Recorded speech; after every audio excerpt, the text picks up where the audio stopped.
नमस्कार, आप देख रहे हैं उत्तर प्रदेश। मैं हूं आपके साथ ऋषभ पांडे। बुलेटिन की शुरुआत करेंगे इस वक्त के हेडलाइंस के साथ। ग्रेटर नोएडा में वर्ल्ड डेयरी समिट का सोमवार से आगाज। प्रधानमंत्री मोदी करेंगे उद्घाटन। कार्यक्रम में 50 देश के डेलीगेट्स लेंगे हिस्सा।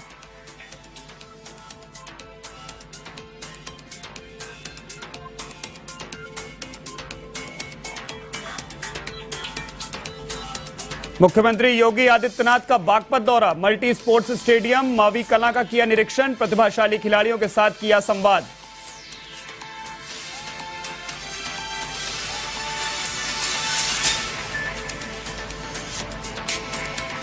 उन्नीस सितंबर से शुरू होगा उत्तर प्रदेश विधानसभा का सत्र। 5 दिवसीय सत्र के हंगामेदार होने की आशंका। सरकार की विपक्ष को काउंटर करने की तैयारी।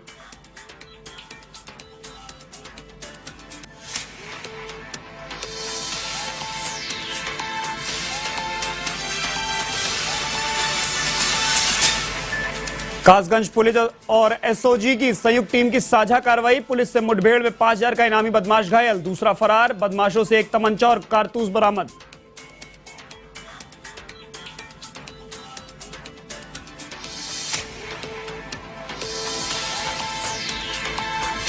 अवैध मादक पदार्थों के खिलाफ वजीरगंज पुलिस की बड़ी कार्रवाई। 20,80,000 रुपए की हेरोइन समेत तस्कर को किया गिरफ्तार। जांच में जुटी पुलिस।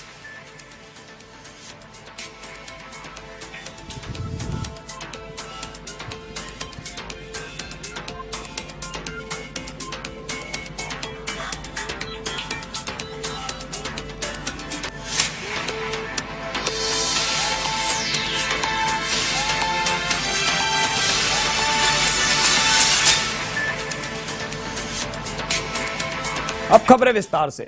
ज्योतिष और द्वारका शारदा पीठ के शंकराचार्य स्वामी स्वरूपानंद सरस्वती का 99 वर्ष की आयु में निधन हो गया। उन्होंने नरसिंहपुर के ज्योतेश्वर परमहंसी गंगा आश्रम में अंतिम सांस ली। वे लंबे समय से अस्वस्थ चल रहे थे। स्वामी स्वरूपानंद जी आजादी की लड़ाई में जेल गए थे। साथ ही उन्होंने राम मंदिर निर्माण के लिए लंबी कानूनी लड़ाई भी लड़ी थी। शंकराचार्य स्वामी स्वरूपानंद सरस्वती के निधन पर शोक की लहर है। सोमवार शाम 5 बजे उन्हें आश्रम में समाधि दी जाएगी।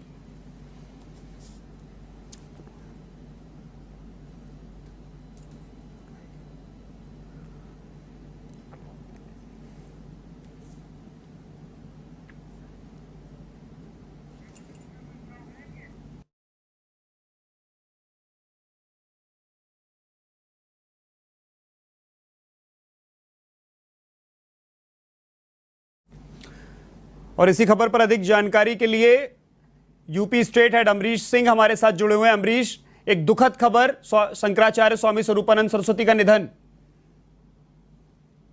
देखिए, देश की 4 प्रमुख पीठों में शामिल ज्योतिष और द्वारका शारदा पीठ के शंकराचार्य स्वामी स्वरूपानंद सरस्वती जी अब हमारे बीच नहीं रहे हैं। मध्य प्रदेश के नरसिंहपुर जिले के में स्थित गोटे गांव के समीप ज्योतेश्वर धाम में उनका निधन हुआ है। निधन के समय उनके शिष्य स्वामी निश्चलानंद सरस्वती जी उनके साथ थे और जितनी जानकारी हमें मिल पा रही है लगभग 3:30 बजे के आसपास उनका निधन हुआ है। उन्होंने अंतिम सांस ली है परमहंसी गंगा आश्रम में, जहां पे वो काफी समय से रहते भी थे जी। और कल शाम का समय बताया जा रहा है जब उनको समाधि दी जाएगी, तब तक उनका पार्थिव शरीर अंतिम दर्शन के लिए रहेगा। महाराज जी के करोड़ों जो अनुयायी हैं, उनके शिष्य हैं, कई राजनीतिक दलों के बड़े राजनेता भी उनके शिष्य थे। उनके देहावसान के बाद अब ऐसी उम्मीद जताई जा रही है, क्योंकि जिस तरीके से उनका सिर्फ नाम ही नहीं था, जिस तरीके से उनके अनुयायियों के बीच में उन्होंने उनके दिलों में जगह बनाई हुई थी।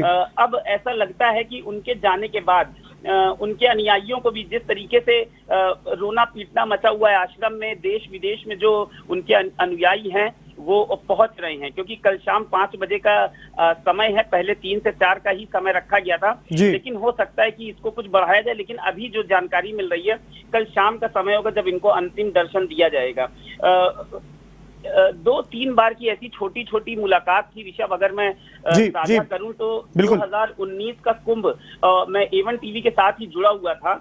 और उस वक्त परम धर्म संसद स्वामी जी ने बुलाया था, जिसमें उनके साथ के जितने भी लोग थे, उनके साथ और जो गुरुवर थे वो सब आए हुए थे। 9 वर्ष की आयु में घर छोड़ा था। उसी समय उन्होंने जब कुंभ में परम धर्म संसद में मैं उनके साथ गया था, उनके पास गया था, उन्होंने बताया था कि परम धर्म संसद में राम मंदिर बनाने का ऐलान किया जा रहा है। और जितना मैं स्वामी जी को जानता हूं, उनसे सिर्फ आशीर्वाद ही नहीं, उनसे जब हम मिलते थे, उनके साथ बैठते थे तो बहुत कुछ सीखने को मिलता था। और परम धर्म संसद का ही वो समय था जब मैं उनके पास गया था। 3 दिन तक धर्म संसद चला था और इसमें तमाम साधु संत प्रयागराज से सीधे अयोध्या के लिए 21 फरवरी को वो समय था जब निकाला गया था। 28, 29 और 30 जनवरी तक ये परम धर्म संसद चला था। इसमें मेन उद्देश्य था कि सरकार चूंकि पूर्ण बहुमत के साथ थी और राम मंदिर का आंदोलन किया गया था, और यही वो एक समय था जिसके बाद नतीजा आया था हाईकोर्ट का। 5 अगस्त का वो दिन था ऐतिहासिक 2020 का, जब राम मंदिर के लिए ईंट रखी गई थी, जिसमें खुद प्रधानमंत्री मोदी आए थे, मोहन भागवत जी आए थे। स्वामी स्वरूपानंद के राजनीतिक अगर शिष्यों की बात किया जाए तो बहुत से ऐसे लोग थे जो उनके साथ जुड़े हुए थे, उनके साथ रहते थे, लेकिन उन्होंने कभी किसी विशेष या खास राजनीतिक दल के लिए कोई ऐसा काम नहीं किया जिससे उनके ऊपर ये ठप्पा लगे कि वो किसी खास राजनीतिक दल के लिए। जरूर कांग्रेस के साथ उनका अच्छा संबंध था, भाजपा के साथ अच्छा संबंध था, लेकिन जब भी वो आते थे कुंभ मेले में भी अगर बात किया जाए तो विश्व हिंदू परिषद वीएसपी की धर्म संसद होनी थी, उसमें भी उनको बुलाया गया था। न्यायपालिका का शीघ्र निर्णय की अपेक्षा, जब उन्होंने कहा था कि धूमिल होते देख हमने विधायिका की अपेक्षा से 27 नवंबर 2018 को परम धर्मादेश जारी करते हुए भारत सरकार और भारत सरकार की संसद से अनुरोध किया था कि संविधान के अनुच्छेद 133 और 137 में अनुच्छेद 226 के अनुसार एक नई कंडिका को संविधान संशोधन के माध्यम से प्रविष्ट कर उच्चतम न्यायालय को 4 सप्ताह में राम जन्मभूमि के निस्तारण के लिए बाध्य करने के लिए उन्होंने कहा था। लेकिन उन्होंने कहा था कि बड़े दुख के साथ कहना पड़ रहा है कि संसद में पूर्ण बहुमत वाली सरकार ने राम मंदिर के संबंध में कुछ भी कहने से इनकार कर दिया था, और उसी के बाद परम धर्म संसद आई थी। लेकिन बात करें अगर 4 शक्ति पीठों में, तो जिस तरीके से स्वामी शंकराचार्य जी ने 99 वर्ष की अपनी आयु में भी ऐसा युवा की तरह वो जिस तरीके से कार्य करते थे, अभी कुछ समय पहले ही उन्होंने 99वां जन्मदिन भी उनका मनाया गया था, जिसमें दिग्विजय सिंह भी शामिल हुए थे, सांसद विवेक तनखा भी शामिल हुए थे, साथ ही साथ पूर्व सीएम कमलनाथ भी शामिल हुए थे। भव्य जन्मोत्सव मनाया गया था। 100वां जन्मदिन था, 100वां जन्मदिन आने वाला था, 99वां जन्मदिन उन्होंने मनाया था, 100वें जन्मदिन की तरफ, जन्म दिवस की तरफ प्रवेश किया था। हरियाली तीज के दिन ये जन्म दिवस मनाया गया था। अगर बात करें उनके बचपन की, तो 9 साल की उम्र में ही उन्होंने घर पर अमरीश, कल शाम को 5 बजे उनको समाधि दी जाएगी। कौन कौन से ऐसे राजनीतिक लोग होंगे जो उनके शिष्य रहे हैं जो वहां पहुंच सकते हैं? देखिए, अगर राजनीतिक शिष्यों की बात करें तो मुझे ऐसा लगता है राज्यसभा सांसद दिग्विजय सिंह और पूर्व सीएम कमलनाथ जरूर मौजूद होंगे। भाजपा की बात की जाए तो मुझे ऐसा लगता है कि कई भाजपा के भी ऐसे सांसद होने चाहिए, ऐसे मंत्री होने चाहिए। खुद मुझे लगता है नरोत्तम मिश्रा जी भी वहां जाएंगे, मध्य प्रदेश के गृह मंत्री हैं, और सीएम शिवराज सिंह चौहान भी पहुंच सकते हैं वहां पे, क्योंकि अभी कुछ भी बहुत जल्दी ऐसा कुछ उनके आश्रम से भी आया नहीं है कि कौन आएगा, लेकिन अतिथियां क्योंकि देश भर में उनके अनुयायी हैं, विदेशों में भी हैं, तो सभी लगभग पहुंचना शुरू कर दिए। आश्रम में भीड़ लगनी शुरू हो गई है। कुछ समय में ही हमें ऐसा लगता है कि कुछ सूचना प्राप्त होगी कि अभी आगे का क्या कार्यक्रम है, लेकिन फिलहाल जो अभी सूचना मिल रही है वो यही है कि कल शाम को ही उनको समाधि दी जाएगी, और तब तक के लिए उनका जो शरीर है, पार्थिव शरीर, उसके अंतिम दर्शन के लिए लोगों को आने की अनुमति मिल गई है, और उनका दर्शन करने के लिए अब सभी अनुयायी जो है वो आने लगे हैं। अमरीश, स्वामी स्वरूपानंद सरस्वती किसी राजनीतिक पार्टी से नहीं जुड़े थे। अगर बात करी जाए तो उन्होंने भाजपा पर भी राम मंदिर विवाद को लेकर, भाजपा पर और विश्व हिंदू परिषद पर भी एक बार बयान दिया था, जिसमें उन्होंने साफ तौर पर कहा था कि कुछ संगठन अयोध्या को अपना राजनीतिक गढ़ बनाना चाहते हैं। तो दूसरी तरफ उन्होंने सबके लिए बोला, तो उनके एक राजनीतिक जो मतलब एक उनके बयान रहते थे, उसको लेकर एक दर्शकों को बताएं किस तरह से वो हमेशा हिंदुत्व, क्योंकि हिंदुत्व के एक बहुत बड़े गुरु माने जाते हैं हिंदू धर्म के। बिल्कुल ऋषभ, देखिए बिल्कुल गुरु तो माने ही जाते हैं, साथ ही साथ उन्होंने जिस तरीके से राम मंदिर के लिए 2019 का समय, जैसा कि मैंने पहले बताया, 28-29-30 जनवरी को उन्होंने परम धर्म संसद बुलाया था। उसमें उन्होंने सभी से यह आह्वान किया था कि सभी लोग आए, सभी राजनीतिक दल साथ में आए, सभी लोग आए और राम मंदिर, जिस पर वर्षों से विवाद है कि आखिर राम मंदिर कब बनेगा, उसके लिए उन्होंने एक नई शुरुआत की थी। वो किसी पार्टी के खिलाफ नहीं थे, उनके ऊपर किसी पार्टी का कोई ऐसा ठप्पा नहीं था कि वो किसी राजनीतिक दल के साथ है, लेकिन उन्होंने ये जरूर कहा था उस समय कि भारतीय जनता पार्टी राम मंदिर के नाम पे वहां पे आरएसएस का एक गढ़ बनाना चाहती है। लेकिन वो एक अपवाद का विषय भी था, लेकिन समस्या वहां से शुरू होती थी जहां से वो फैसले किसी चीज को लेकर लेते थे और जब सरकारें हित में अपने हित को देखते हुए उस फैसले पर थोड़ा रुकती थी या थोड़ा विचार विमर्श करने का समय लेते थे। लेकिन गुरु जी का कहना ये होता था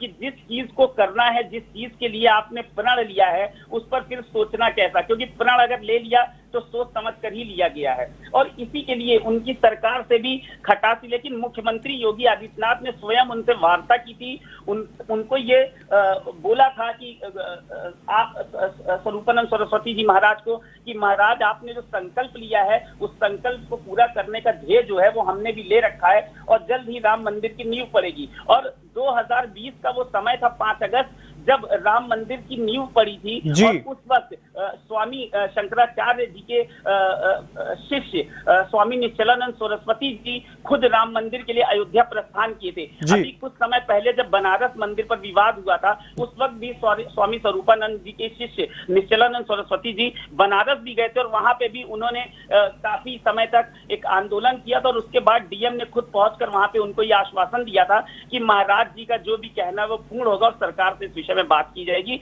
और वार्ता करने के बाद स्वामी जी को, महाराज जी को ये कहा गया था कि महाराज जी आपने जो कहा है उस पर जरूर विचार किया जाएगा और सरकार भी उस चीज के लिए बिल्कुल आपको ये वचन देती है कि आपका जो भी कहना है उसको सुना जाएगा। ऋषभ, बहुत बहुत शुक्रिया अम्बरीश पूरी जानकारी साझा करने के लिए हमारे साथ। तो शंकराचार्य स्वामी स्वरूपानंद जी का निधन हो चुका है और कल शाम 5 बजे उनको समाधि दी जाएगी। बढ़ते हैं अगली खबर की तरफ। प्रधानमंत्री नरेंद्र मोदी सोमवार को ग्रेटर नोएडा के एक्सपो सेंटर एंड मार्ट में वर्ल्ड डेयरी समिट 2022 का उद्घाटन करेंगे। यह कार्यक्रम 15 सितंबर यानी गुरुवार तक चलेगा। बता दें कि ग्रेटर नोएडा के एक्सपो सेंटर में वर्ल्ड डेयरी समिट 2022 का आगाज होगा। 48 साल बाद कार्यक्रम आयोजित किया जाएगा। भारत ने साल 1974 में कार्यक्रम का आयोजन किया था। समिट में देश के अलावा विदेश से भी लोग शामिल होंगे। वर्ल्ड डेयरी समिट के लिए विश्व के 800 पशुपालकों ने रजिस्ट्रेशन करवाया है।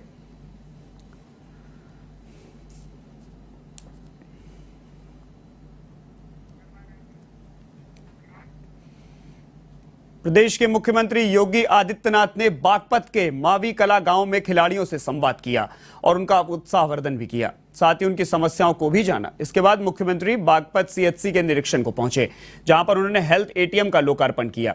अस्पताल में भर्ती मरीजों से भी इस दौरान उन्होंने बात की और उनसे यहां पर दी जाने वाली सुविधाओं के बारे में जानकारी प्राप्त की। साथ ही चिकित्सकों से व्यवस्था को हमेशा दुरुस्त रखने के निर्देश दिए गए। यहां के बाद मुख्यमंत्री योगी आदित्यनाथ ने कलेक्टर पर विकास कार्यों की समीक्षा बैठक की।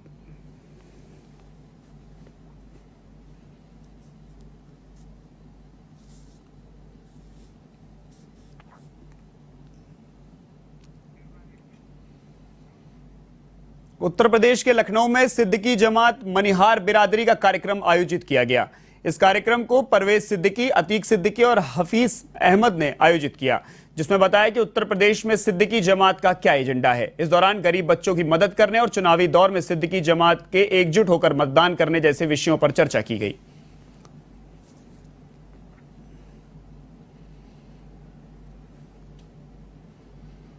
देखिए, ये जो सिद्दीकी जमात है ये हमारे बुज़ुर्गों की कायम की हुई एक तंजीम है। हमारे अजदाद चूड़ियाँ बेचकर, चूड़ियाँ बनाकर अपने बच्चों का पालन पोषण करते थे। अल्हम्दुलिल्लाह अब हमारे वहाँ डॉक्टर भी होते हैं, वकील भी होते हैं, आईपीएस भी होते हैं, पीसीएस भी होते हैं, आईएएस भी होते हैं, जज भी होते हैं और विधायक के रूप में नसीरुद्दीन साहब होते हैं और मंत्री के रूप में रमज़ान अली सेठ साहब होते हैं। तो इस तरह से हमारी बिरादरी के लोग धीरे धीरे आगे बढ़े। लेकिन फिर ईमानदारी से हम ये बात मानते हैं कि जितना और बिरादरी आगे बढ़ गई, हम लोग कहीं ना कहीं हमारे कायद उतना रन नहीं कर पाए।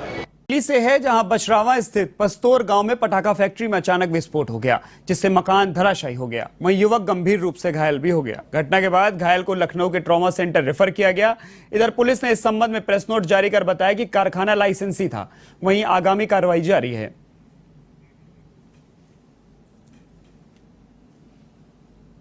आज पस्तौर गांव में सूचना मिली थी कि पटाखे बनाने की दुकान में कोई विस्फोट हो गया है, जिससे इश्तियाक नाम का व्यक्ति घायल हो गया है। तो घायल को जिला चिकित्सालय भिजवाया गया, वहाँ से उसे रेफ़र कर दिया गया समुचित उपचार के लिए।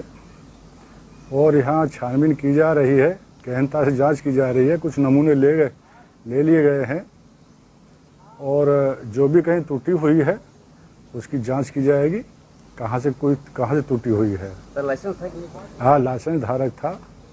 और जो भी कुछ अवशेष हैं वो ले लिए गए हैं कि किस कारण से इस तरह का हादसा हुआ है और इसकी जांच की जाएगी। इधर कानपुर में घाघूखेड़ा गांव में बड़े भाई ने अपने ही छोटे भाई के सिर पर डंडे से वार कर दिया और उसे मौत के घाट उतार दिया। घटना को अंजाम देने के बाद आरोपी भाई फरार हो गया। वहीं मौके पर पहुंची पुलिस ने फॉरेंसिक टीम की मदद से साक्ष्य जुटाना शुरू कर दिया। पुलिस के मुताबिक दोनों भाइयों के बीच किसी मामूली बात को लेकर विवाद हो गया था। इस दौरान धनंजय यादव ने अपने छोटे भाई शिव बहादुर की हत्या कर दी। फिलहाल मामले की जांच जारी है।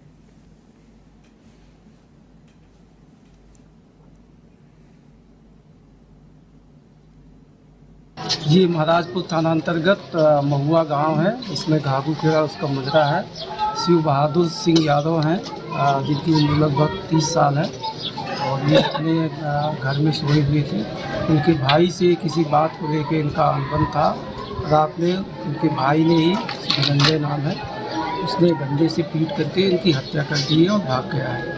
इस संदर्भ में थाना महाराज में मुकदमा पंजीकृत कर लिया गया। पंचायतनामा आदि की कार्रवाई की जा रही है और अभियुक्त की गिरफ्तारी के लिए 2 टीमें रवाना हो गई। शीघ्र ही गिरफ्तार करके कार्रवाई की जाएगी। हमारी फोरेंसिक टीम भी आ रही, वो भी अपना साक्ष्य संकलन कर रही है। जालौन के सिरसा कलार थाना क्षेत्र में हत्या का सनसनीखेज मामला सामने आया है।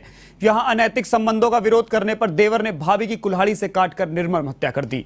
घटना को अंजाम देने के बाद आरोपी मौके से फरार हो गया। फिलहाल पुलिस मामले की जांच में जुटी हुई है।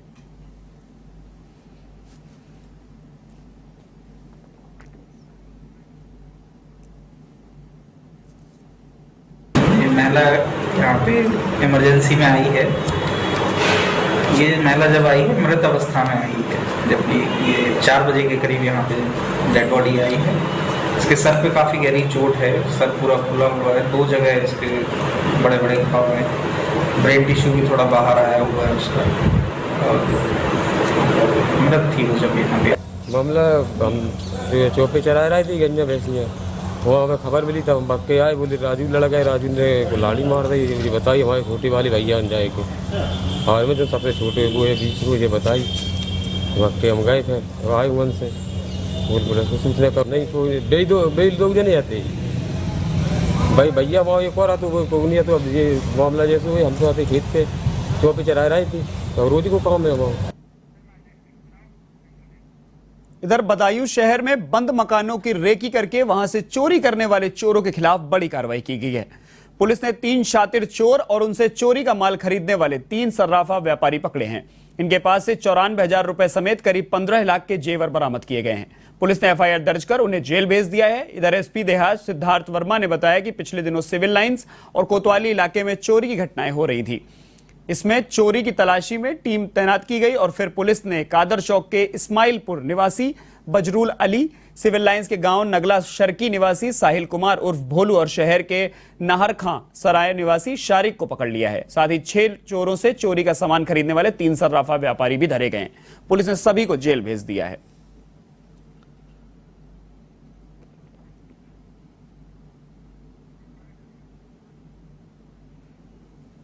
जनपद बदायूं के खास तौर से शहरी क्षेत्र में विगत 5 या 6 महीनों से लगातार चोरी की कई बड़ी घटनाएं घटित हुई थी, जिसके परिप्रेक्ष्य में वरिष्ठ पुलिस अधीक्षक महोदय द्वारा एक टीम गठित की गई थी, जिसमें क्षेत्राधिकारी नगर के नेतृत्व में प्रभारी निरीक्षक कोतवाली और एसओजी की टीम लगाई गई थी। और इनके द्वारा मैनुअल तरीके की क्रिमिनल इंटेलिजेंस, 4 टीमों के माध्यम से और इलेक्ट्रॉनिक सर्विलांस के जरिए कुछ महत्वपूर्ण टाइप के चोरों को पकड़ने में सफलता प्राप्त हुई है। और इसमें बहुत ही शातिर किस्म के जो है चोर पकड़ गए हैं, जिनके नाम क्रमशः बजरुल अली जो कि कादर चौक थाना क्षेत्र का रहने वाला है, और दूसरा साहिल जो सिविल लाइंस थाना क्षेत्र का है, और तीसरा शारिक जो कोतवाली क्षेत्र का रहने वाला है। और इनके पास से और इनकी निशानदेही में काफी बड़ी संख्या में हमको चोरी का माल बरामद हुआ है। इधर बुलंदशहर में 5वीं में पढ़ने वाले 12 वर्षीय छात्र की कुएं में गिरने से मौत हो गई। इस दौरान वह खेत में देवताओं पर जल चढ़ाने गया हुआ था, लेकिन काफी देर बाद नहीं लौटा तो बुलंदशहर के बीबी नगर थाना क्षेत्र के शालाबाद धुमेड़ा गांव में परिजनों ने उसे तलाश किया तो हादसे का पता लगा। पुलिस ने पंचायतनामा की कार्रवाई के बाद शव का पोस्टमार्टम कराया। घटना के बाद से मृतक छात्र के परिवार में कोहराम मच गया। यह हृदय विदारक घटना बुलंदशहर के गांव की है।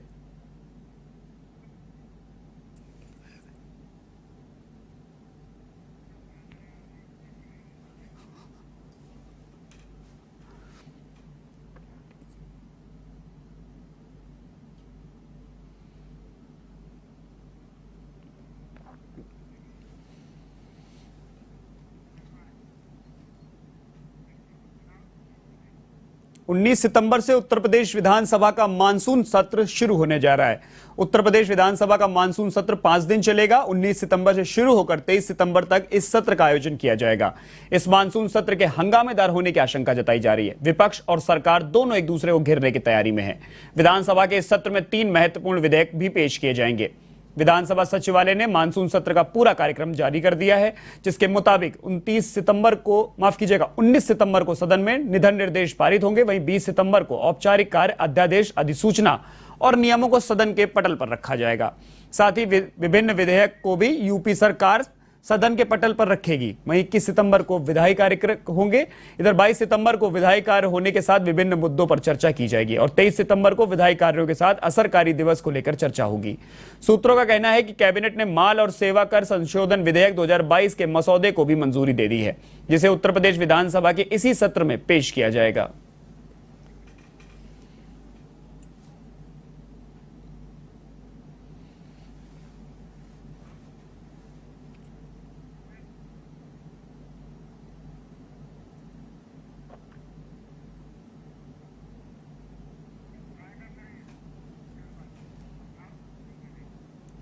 इस बुलेटिन में फिलहाल के लिए इतना ही। देश और दुनिया की तमाम खबरों के लिए आप देखते रहिए AVN टीवी। नमस्कार।